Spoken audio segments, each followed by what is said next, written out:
اس کو اچھی طرح نوٹ فرما لیں، اور یہ خواتین سے متعلق ہے۔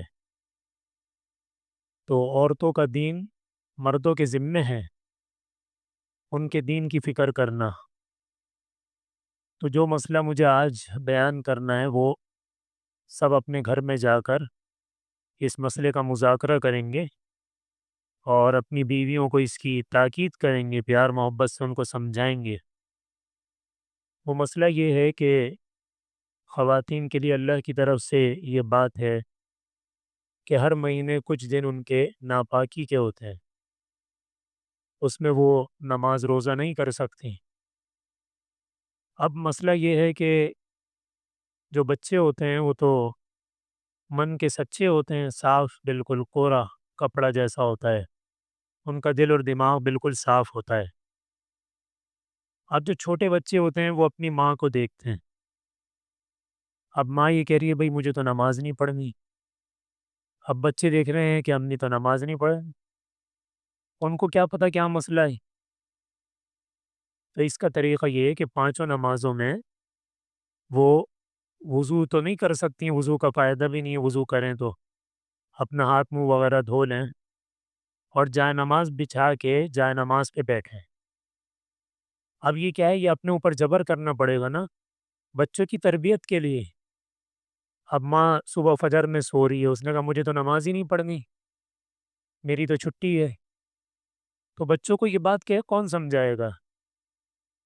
اب بچے اٹھ رہے ہیں، باپ بچوں کو اٹھا رہے، بچے کہتے ہیں کہ بھائی امی تو نماز نہیں پڑھتی۔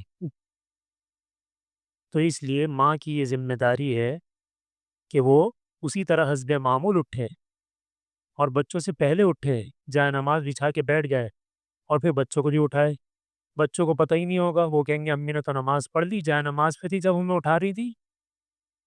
تو ہمارے پاکستان میں تو ماشاءاللہ، ہندوستان پاکستان، یہ تو ماحول بڑا اچھا اللہ نے ہمیں دیا ہے کہ ادھر بچے بہت ساری باتیں ادب کی وجہ سے، تعظیم کی وجہ سے، احترام کی وجہ سے نہیں کہتے، لیکن کچھ دوستوں نے بتایا کہ امریکہ میں جو بچے ہیں وہ پاکستان کے بچوں کی طرح نہیں ہیں۔ تو ایک صاحب کہنے لگے کہ میرے بچے نے مجھے پکڑ لیا اور کہا کہ امی تو نماز نہیں پڑھتی۔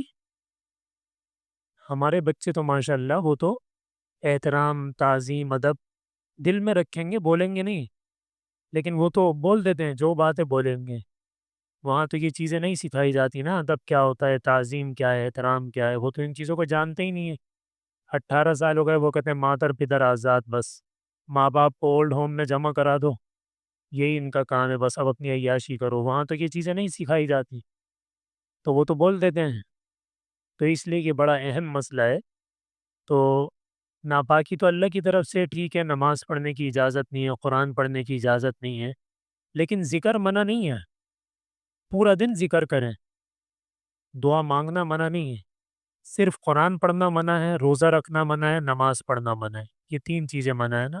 مسجد میں بھی داخل ہونا منع ہے، جیسے بھی حج پہ خواتین جا رہی ہیں تو پھر معاملات ناپاکی کے ہوتے ہیں، تو ان کو منع کیا جاتا ہے کہ بھائی وہ اپنے ہوٹل میں جا کے قیام کریں گی، عمرہ کرنے بھی نہیں جا سکتے، اس کے لیے بیت اللہ میں جانا پڑتا ہے۔ بہرحال تو ذکر کرنے کی تو کوئی پابندی نہیں ہے، دعا مانگنے کی کوئی پابندی نہیں ہے، تو اس لیے ان کو پیار محبت سے یہ سمجھائیں کہ بچوں کی تربیت کی خاطر، ان کی ذہن سازی کے لیے، اور اپنے لیے بھی اپنا فائدہ ہے کہ ظاہر بات ہے جب 5 نمازیں نہیں پڑھ رہی ہیں تو اللہ سے دوری ہو رہی ہے نا، لیکن انہی اوقات میں جب وہ جائے نماز بچھا کے بیٹھ جائیں گی، ذکر کریں گی، تو وہ جو دوری ہونے کے امکانات تھے وہ ختم ہو جائیں گے، اور اللہ سے تعلق انشاءاللہ جیسے عام دنوں میں نمازوں کے ذریعے قائم ہوتا ہے، تو ان دنوں میں ذکر کے ذریعے سے قائم ہوتا رہے گا۔ اللہ تعالی ہم سب کو عمل کی توفیق عطا فرمائے۔